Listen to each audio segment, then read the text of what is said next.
Hello मेरे प्यारे बच्चों, बोलो कैसे हो आप सब, क्या हाल चाल है। कल मैंने आपको कराया था अकाउंटिंग इक्वेशंस। अकाउंटिंग इक्वेशन का 20 मिनट का वीडियो है, हमने 2 क्वेश्चन किए थे।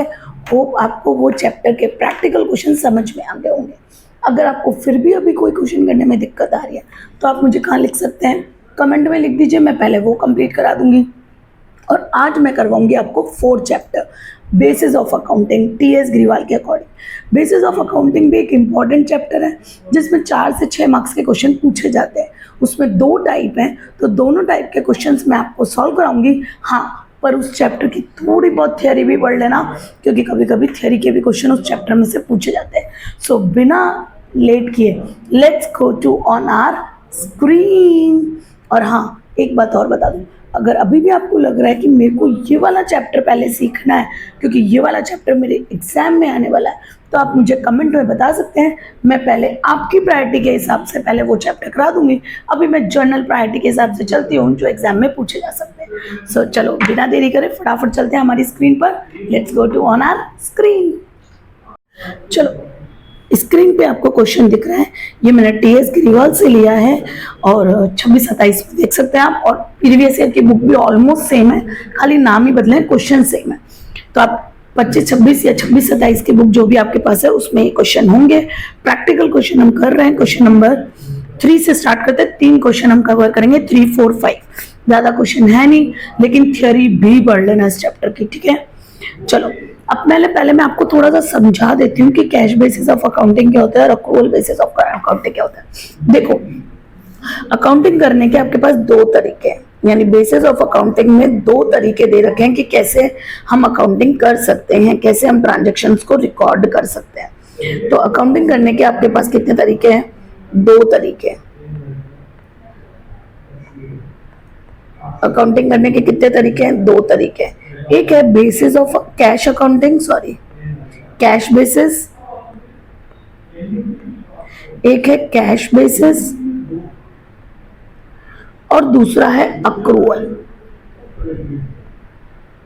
अक्रूवल बेसिस, जो कैश बेसिस है उसमें सिर्फ और only cash transactions are recorded. कौन से ट्रांजेक्शन रिकॉर्ड किए जाते हैं? सिर्फ कैश ट्रांजेक्शन्स, यानी कैश रिसिप्ट हुआ तो आप यहाँ रिकॉर्ड करोगे और कैश पे करना है तो आप यहाँ रिकॉर्ड करोगे।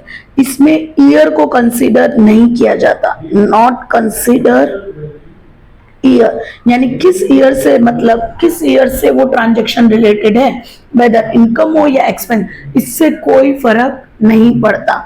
Not consider the year. Okay, इसमें क्या ध्यान में दिया जाता है? ओनली रिसिप्ट और पेमेंट। मिल गया पैसा, चाहे आने वाले टाइम का पैसा अभी मिल गया तो उसको प्रीपेड नहीं बोलेंगे, उसको इसी साल की इनकम मान लेंगे, यानी उसको इनकम मान लेंगे सीधे। तो आपको क्या करना है? टोटल रिसीव्ड इनकम ले लेनी है। टोटल रिसीव्ड इनकम, जितनी आपको टोटल रिसीव्ड हुई वो इनकम ले लेनी है और उसमें से माइनस करना है टोटल पेमेंट्स। टोटल, टी मतलब टोटल, टोटल पेमेंट्स माइनस कर देने, चाहे आपने प्रीवियस ईयर का कोई अभी पे किया हो या आने वाले साल का एडवांस में पे कर दिया तो भी यहाँ पे माइनस होगा। टोटल पेमेंट्स ले लेना है, कोई से भी ईयर का हो, तो जो बचेगा वो क्या बच जाएगा? आपका प्रॉफिट बच जाएगा विद द कैश बेसिस, ठीक है।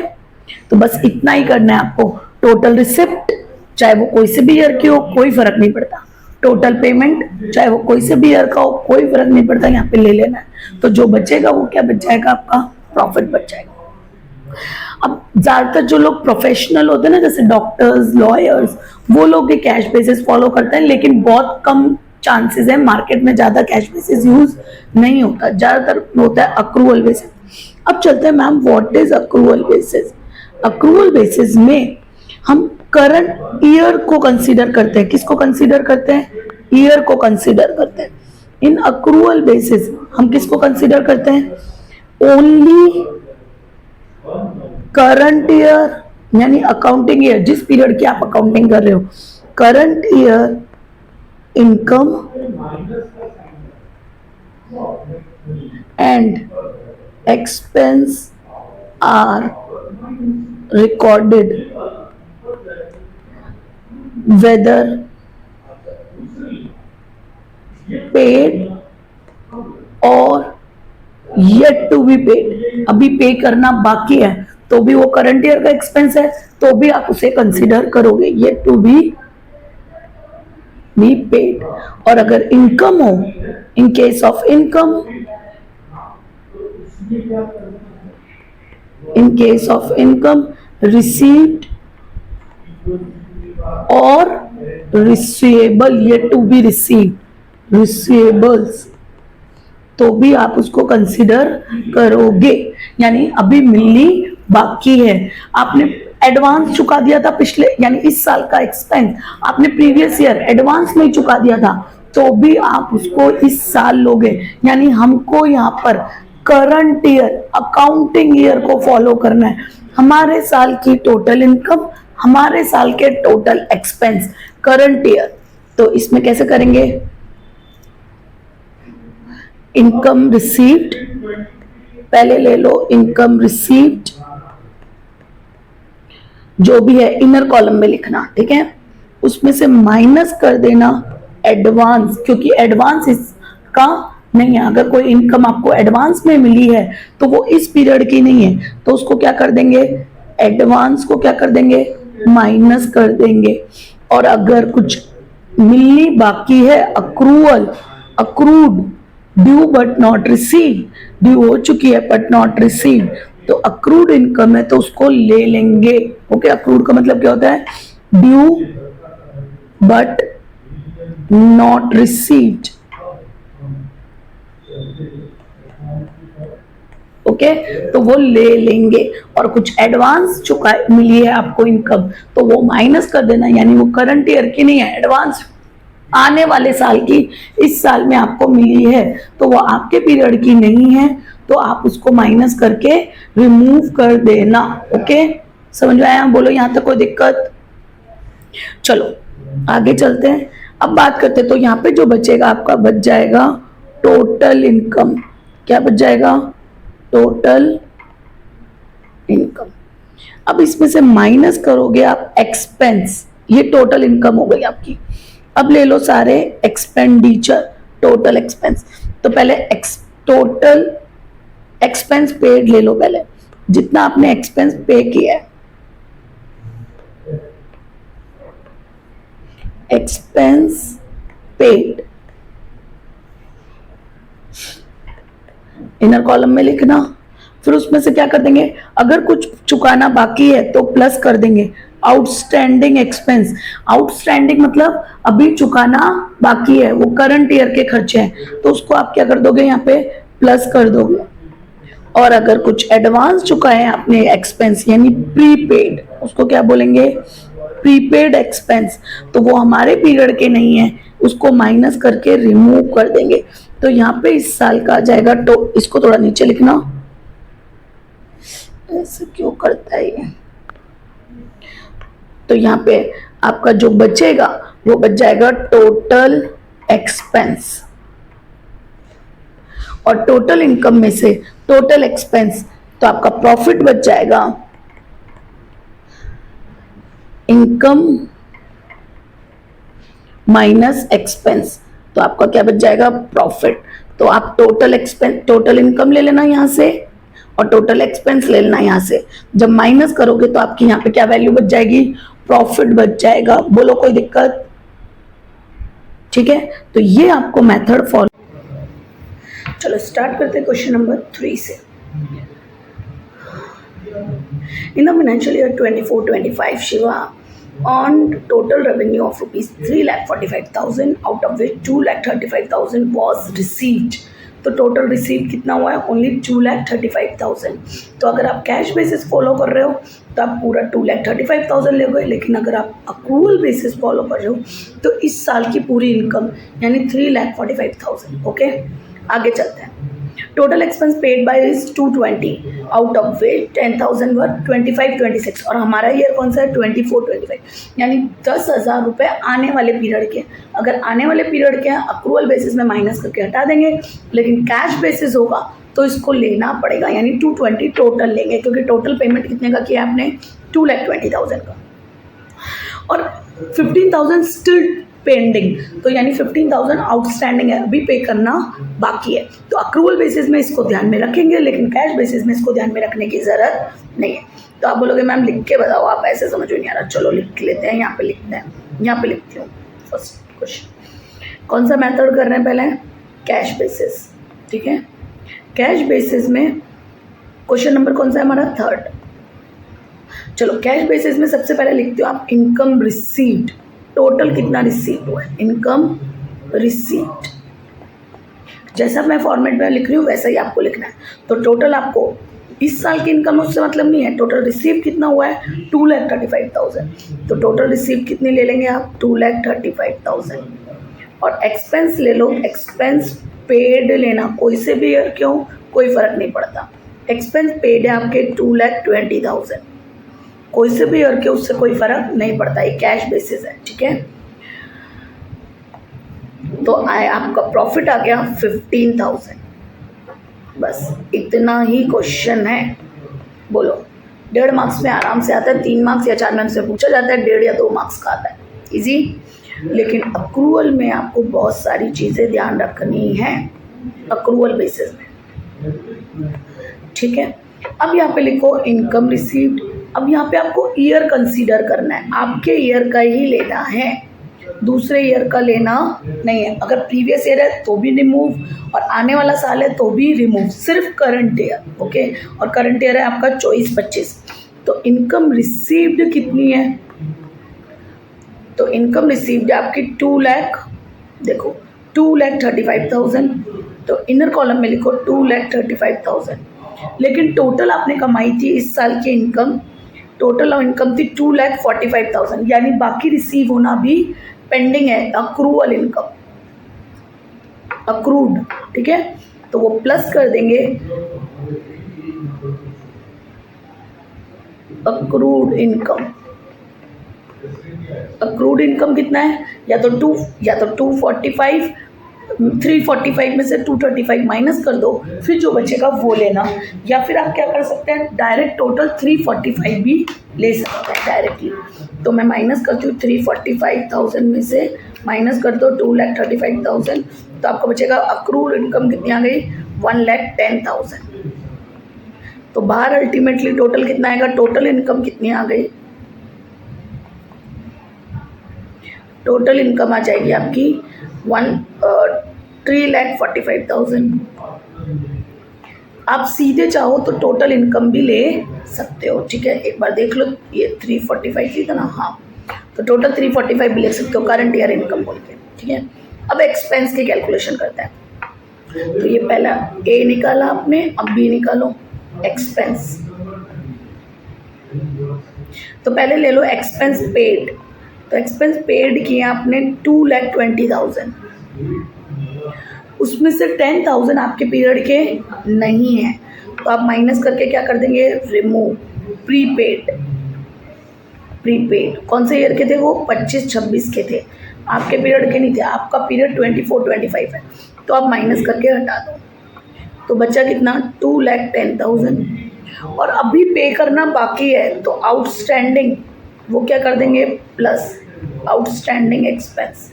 आउटस्टैंडिंग एक्सपेंस कितने हैं, देखो ये रहा 15,000 आर स्टिल आउटस्टैंडिंग, यानी 15 पे करना भी बाकी है, तो वो क्या कर दोगे आप, प्लस। तो टोटल इस साल के खर्चे कितने हो गए, 2,25,000। तो टोटल इनकम कितनी है, 3,45,000, और टोटल एक्सपेंस कितने हैं, 2,25,000। तो profit is equal to, third डालो सी, profit is equal to total income minus total expense. Income कितनी आई, टोटल इनकम आपकी इस साल की 3,45,000, माइनस कर दो उसमें से 2,25,000, तो बचा कितना, 3,45,000 माइनस 2,25,000, तो आपको बचेगा प्रॉफिट 1,20,000। बोलो कोई दिक्कत, लो ऐसे के ऐसे ही लिखना है आपको, एग्जामिनर को इजीली समझ में आना चाहिए आपने क्या किया है। ले लो स्क्रीनशॉट, कैश बेसिस भी आ गया, अक्रूवल बेसिस भी आ गया। आप बोलो मैम अक्रूवल बेसिस में हम सीधे 345 ले ले, तो हाँ अक्रूवल बेसिस में आप सीधे total income 345 of the current year, total income of current year 345, A point आप ये भी ले सकते हो। ओके चलो, तो ये थर्ड क्वेश्चन हमारा खत्म। अब करते हैं हम क्वेश्चन नंबर 4। तो देखो ये थोड़ा बड़ा क्वेश्चन है, इस तरीके के क्वेश्चन ज़्यादा पूछे जाते हैं, फोर्थ और फिफ्थ, तो ध्यान से करना फोर्थ और फिफ्थ। तो कौन सा मेथड बोला है पहले देख लेते हैं, कैश बेसिस, दोनों बोले हैं, तो पहले कैश बेसिस ले लेते हैं। कैश बेसिस क्वेश्चन नंबर कौन सा है हमारा, फोर्थ। चलो तो देखो क्या बोला है, सबसे पहले इनकम देख लेने का। तो पहले एक्सपेंस दे रखे, लेकिन हम इनकम ले लेंगे। तो इनकम रिसीव्ड कितनी है हमारी, 2,45,000। इनकम रिसीव्ड इन एडवांस, जो ऊपर इंक्लूडेड है, included in the income receive, ये एडवांस मिली है लेकिन ऊपर इंक्लूडेड है, तो हमें कैश बेसिस में ईयर से कोई मतलब नहीं है, हमें टोटल इनकम लेनी है। तो टोटल इनकम रिसीव 2,40,000, और येट नॉट रिसीव्ड उससे भी कोई मतलब नहीं है क्योंकि वो तो मिली नहीं है। तो इनकम आ गई मेरी टोटल, यहाँ पे इनकम रिसीव्ड कौन से ईयर का उससे कोई मतलब नहीं है, कितनी है 2,40,000, उसमें से माइनस कर दो expense paid which ever is the year, कोई फर्क नहीं पड़ता। तो एक्सपेंस पेड कितना है देखो, एक्सपेंस पेड 1,80,000, लेकिन नीचे क्या देखा है, एक्सपेंस पेड इन एडवांस, इतने आपने एडवांस में चुका है, नॉट इंक्लूडेड अबाउ, ऊपर इंक्लूडेड नहीं है, तो आपने इस बार 180 भी चुकाया है और ये 20 एडवांस भी अलग से चुकाया है, ऊपर इंक्लूडेड नहीं है। तो टोटल कितने चुकाए आपने, 180 जो करंट ईयर के थे और 20 एडवांस भी आपने चुकाए। तो हमें ईयर से कोई मतलब नहीं है, ये ऊपर इंक्लूडेड नहीं था इसलिए अलग से लेना पड़ा। तो टोटल कितने हो गए मेरे, इस चुकाया कितना टोटल 2 लाख, तो मेरा प्रॉफिट कितना आ जाएगा 40,000। बोलो कोई दिक्कत, तो देखते हैं एक बार प्रॉफिट कितना देर का, देखो 40,000। देखो यहाँ पे था इंक्लूडेड, ऊपर इंक्लूडेड था इसलिए अलग से ऐड नहीं किया, यहाँ पे नॉट इंक्लूडेड, ऊपर इंक्लूडेड नहीं है इसलिए मेरे को अलग से ऐड करना पड़ा। ठीक है, अब लेते हैं अप्रूवल। चुकाया तो है ना आपने, भले आपने ऊपर इंक्लूडेड नहीं किया, तो इसका मतलब चुकाया टोटल 2 लाख रुपए। अब अक्रूवल बेसिस लेते हैं। अक्रूवल बेसिस में करंट ईयर, तो सबसे पहले इनकम रिसीव्ड, इनकम रिसीव्ड है आपकी, एक कॉलम डालना, अक्रूवल थोड़ा बड़ा बनाना पड़ता है अच्छे से। इनकम रिसीव्ड है आपकी 2,40,000। ठीक है, इसमें से देखो इनकम में ध्यान से देखो, मैं ये मिटाती हूँ वापस, अब ध्यान से देखना। इनकम रिसीव्ड है आपकी 2,40,000, included in the above income received in advance, ये 15,000 आपको एडवांस के मिले हैं, ये और ऊपर इंक्लूडेड है, यानी ये आपके पीरियड के नहीं है, और 240 में आपने ले लिए हैं तो उनको माइनस करके हटाना पड़ेगा क्योंकि वो आपके पीरियड के नहीं है। तो 15,000 को आप माइनस करके हटा दो, माइनस एडवांस इनकम, कितने 15,000, वो आपके पीरियड के नहीं थे। तो टोटल कितना बचा, 2,45,000 से माइनस कर दो 15,000, तो बचा 2,25,000। अब और कुछ बोला है क्या, देखो और कुछ बोला है क्या, yes, income not yet receive, जो अभी तक मिली नहीं है। अगर वो अभी तक मिली नहीं है तो बताओ वो आपके पीरियड की है या नहीं है, यस, इसका मतलब अक्रूवल इनकम, अक्रूड इनकम, यानी आपने सर्विस दे दी लेकिन पैसे लेना बाकी है, ड्यू बट नॉट रिसीव, तो वो अक्रूड इनकम है। तो उसको यहाँ पे क्या कर देंगे, प्लस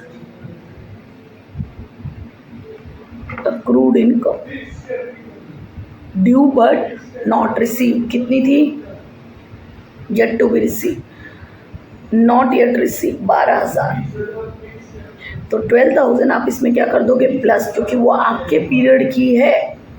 ओके, तो प्लस 12,000, तो 2,37,000, ये आ गई मेरी टोटल इनकम। क्या आ गई है, टोटल इनकम। अब एक्सपेंस निकालते हैं, एक्सपेंस पेड ले लो पहले, एक्सपेंस पेड आपका था, देखो ये रहा 1,80,000, और 20,000 आपने एडवांस के चुकाए हैं, तो वो तो आपके पीरियड के है ही नहीं, और 180 में इंक्लूडेड भी नहीं है, तो उनको माइनस करने की ज़रूरत नहीं है। ध्यान से सुनो, कई बच्चे बोलते हैं मैडम ने बोला था कि एक्सपेंस पेड इन एडवांस उसको माइनस करना है। अरे वो इसमें इंक्लूडेड ही नहीं है। अगर आप यहाँ 2 लाख लोगे तो आप माइनस करोगे, अगर आप 180 ही ले रहे हो तो माइनस करने की ज़रूरत नहीं है, क्योंकि वो इसमें इंक्लूडेड नहीं है। समझ में आया? तो देख लो यहाँ पे लिखा ही था expense paid in advance but not included amount, ऊपर इंक्लूडेड ही नहीं है, तो आपने तो उठाई हमारे पीरियड की है सीधे, तो हमारे पीरियड की है तो माइनस करने की जरूरत नहीं है। But expense not yet paid, अभी तक चुकाए नहीं है। अगर अभी तक चुकाए नहीं है तो बोलो वो आपके पीरियड के हैं क्या? यस। तो आउटस्टैंडिंग एक्सपेंस, तो इसमें खाली प्लस कर देंगे आउटस्टैंडिंग एक्सपेंस। प्रीपेड तो 180 में इंक्लूडेड ही नहीं है। अगर 2 लाख लेती तो भी इस माइनस करती, लेकिन मैंने पहले ही 180 ले लिया। तो आउटस्टैंडिंग कितने थे? 15 थे, मैंने ध्यान नहीं दिया। 10,000। तो ये हो गए टोटल एक्सपेंस, हो गए आपके करंट ईयर के 190। आप खाली एक लॉजिक याद रखो, करंट ईयर की इनकम और करंट ईयर के एक्सपेंस, तो आराम से आ जाएगा। अब सी पॉइंट निकालो। सी पॉइंट क्या है आपका? प्रॉफिट। प्रॉफिट का फॉर्मूला क्या होता है? टोटल इनकम, टी मतलब total, total income minus total expense.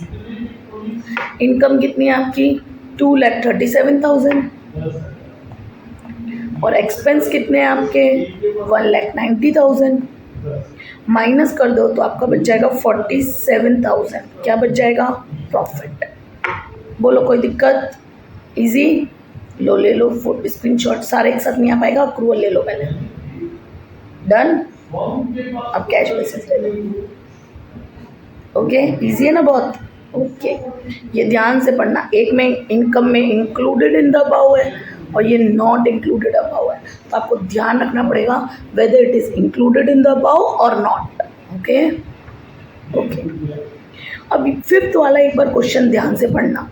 देखो यहाँ पे एक्सपेंस पेड लिखा है और एक्सपेंस पेड इन एडवांस लिखा है, पर हमें बताया नहीं whether it is included in the above और नॉट। तो कोई यहाँ पे नोट डाल लो, अगर कोई इंफॉर्मेशन नहीं हो तो expense paid in advance is included in expense paid if no information is given। लिख लो if no information is given।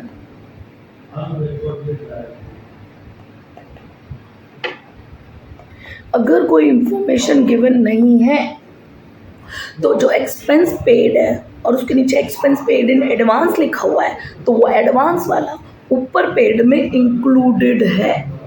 अगर ब्रैकेट में दे रखा है तो वैसे ही कंसीडर करना है, और अगर नहीं दे रखा तो हम ये कंसीडर करेंगे। ओके, अब ये ध्यान रख के आप क्वेश्चन नंबर 5 करोगे। चलो यहाँ पे कर देते हैं, हम लाइन ड्रॉ कर लेती हूँ मैं। चलो क्वेश्चन नंबर 5 सबसे पहले ले लेते हैं कैश बेसिस। एक काम करती हूँ, इसका पेन कलर बदल देती हूँ तो आपको इजी समझ में आएगा कि फिफ्थ आपने ऑरेंज पेन से किया। चलो पहले ले लेते हैं एक्सपेंस बेसिस, आई है, ठीक है।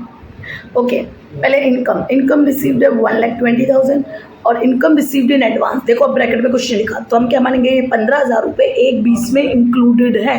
ओके, तो इनकम रिसीव्ड कितनी है? 120, और एडवांस वाली 1/20 में इंक्लूडेड है, तो अलग से प्लस करने की जरूरत है क्या? नहीं। तो इनकम रिसीव्ड ही हमको चाहिए था, तो इनकम रिसीव्ड कितनी है? 1/20, 1/20। 15,000 इंक्लूडेड है इसमें, तो अलग से इंक्लूड करने की ज़रूरत नहीं है। और income earned but not received, earn कर लिया आपने पर अभी रिसीव नहीं हुई है, तो कैश बेसिस में लेंगे क्या? नहीं, क्योंकि मिली तो है ही नहीं, हमें तो सिर्फ रिसीव्ड लेनी है। अब खर्चे ले लो, एक्सपेंस सिर्फ पेड लेना। तो देखो पेड कितने हैं? 80। पेड इन एडवांस, और कुछ इन्फॉर्मेशन नहीं है कि 80 में ये 20,000 इंक्लूडेड है या नहीं है, तो हम मानेंगे इंक्लूडेड है। तो हम टोटल एक्सपेंस कितना ले लेंगे? पेड 80,000। तो आपका प्रॉफिट कितना आ जाएगा 40,000। बोलो इजी, ठीक है। इसको ऊपर इंक्लूडेड मान लेना, देखो ये रहा 40,000, ठीक है। अब लेते हैं अक्रूवल बेसिस। मैम हमको कैश तो समझ में आ गया, अक्रूवल का आप अच्छे से एक और करवाओ ढंग से, ओके, ढंग से, ईमानदारी से। पहले ए पॉइंट, इसमें 3 स्टेप चलने हैं आपको, ए बी सी। पहले इनकम रिसीव्ड, इनकम रिसीव्ड कितनी है 120, लेकिन 120 में कितनी इनकम रिसीव, सॉरी ये रहा 120 और रिसीव नीड एडवांस 15,000, जो एक 20 में इंक्लूडेड है वो आप एडवांस में मिली है, इसका मतलब आपके पीरियड की नहीं है, तो उसको माइनस करके हटा देना। तो 15,000 आपके पीरियड का नहीं है तो उसको माइनस करके हटा दो, एडवांस 15,000, तो बच्चा कितना 1,05,000 बचा। और इसमें प्लस कर देंगे income earned but not received, ये अर्न कर ली बट मिली नहीं है, तो आपके पीरियड की, मिलेगी अब, तो वो हम प्लस कर देंगे, तो उसको बोलेंगे इनकम। आप भले income earned but not received भी लिख सकते हो, income earned but not received वो भी लिख सकते हो, जो क्वेश्चन में दे रखा है 12,000। तो टोटल इनकम करंट ईयर की कितनी हो गई, टोटल इनकम करंट ईयर की। ज़्यादातर अकाउंटिंग 95% केसेस में इंडिया में अक्रूवल बेसिस फॉलो करते हैं, ठीक है। तो 1,05,000, हाँ मैं कैलसी से कर रही हूँ पर आप नहीं कर सकते, कैलसी अलाउड नहीं है, आपकी कैलकुलेशन स्ट्रॉन्ग बनाओ। 1,17,000 रुपये, ठीक है। ए आ गया, अब बी निकालो। ऐसा क्यों करवाती हूँ ए बी सी, ताकि बाई चांस आप एक्सपेंस में गड़बड़ कर दो और इनकम सही हो तो एटलीस्ट इनकम के मार्क्स मिल जाए। अगर आपने इनकम में गड़बड़ कर दी, एक्सपेंस सही हो तो एटलीस्ट एक्सपेंस के मार्क्स मिल जाए। तो इसलिए मैं इस मेथड में ऐसे एक एक करवाती हूँ, ठीक है। एक्सपेंस पेड कितना एक्सपेंस 80,000, 80,000 में के अंदर इंक्लूडेड है 20,000 एडवांस। अगर वो एडवांस है यानी प्रीपेड तो आपके पीरियड का नहीं है। अगर वो आपके पीरियड का नहीं है तो आपको यहाँ लेना है क्या, अक्रूवल में नहीं, आपको अक्रूवल में सिर्फ करंट ईयर ध्यान रखना है। तो माइनस कर देंगे प्रीपेड या एडवांस बोल दो उसको 20,000, तो बचा कितना 60,000। अब expense yet to be paid, outstanding expense यानी पे करना बाकी है, पे करना बाकी है इसका मतलब वो करंट ईयर का खर्चा है, तो उसको क्या कर देंगे प्लस कर देंगे। तो प्लस आउटस्टैंडिंग एक्सपेंस कितना था 10,000, तो 10,000 आप इसमें क्या कर दोगे प्लस कर दोगे, तो टोटल कितने आ गए 70,000। तो ये आ गया आपका एक्सपेंस, टोटल एक्सपेंस।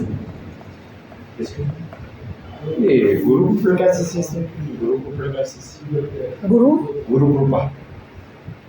ऊपर 3rd फ्लोर गुरु, हाँ। अब आप प्रॉफिट निकालो सी पॉइंट, सॉरी बच्चों को ये आ गया था, चलो प्रॉफिट निकालो। तो प्रॉफिट का फॉर्मूला क्या होता है, total income minus total expense, 1,17,000 minus 70,000, 1,17,000 minus 70,000, तो आपका प्रॉफिट बच जाएगा 47,000। अब आप देख लो, फोटो ले लो फटाफट, डन। अब कोई दिक्कत हो तो आप मुझे पूछना, इजी है ना बहुत, ठीक है। तो ध्यान से ये 3 क्वेश्चन कर लेना, डेफिनेटली आप ये चैप्टर सीख जाओगे। ज़्यादा क्वेश्चन भी नहीं है, 5 ही क्वेश्चन है। अब बिना देखे 1 और 2 ट्राई करो और इलस्ट्रेशन ट्राई करो। डेफिनेटली देखो 20 मिनट बोला था, 20 मिनट में मैंने चैप्टर करा दिया है, ठीक है। तो और ये 6 मार्क्स का, अगर आपके UT1 बाकी हैं या फर्स्ट एग्ज़ाम बाकी है तो ये 6 मार्क्स में पूछा जाता है या फिर 4 मार्क्स में पूछा जाता है अक्रूवल, खासकर अक्रूवल। और अक्रूवल तो आपके बाद तक भी काम आएगा, तो अक्रूवल के कॉन्सेप्ट सीखना बहुत ज़्यादा ज़रूरी है। तो आप कर लो, कोई दिक्कत हो तो मुझे बोलना। और आपको पहले कौन से चैप्टर्स चाहिए ये भी आप मुझे कमेंट में लिख सकते हैं। बाय।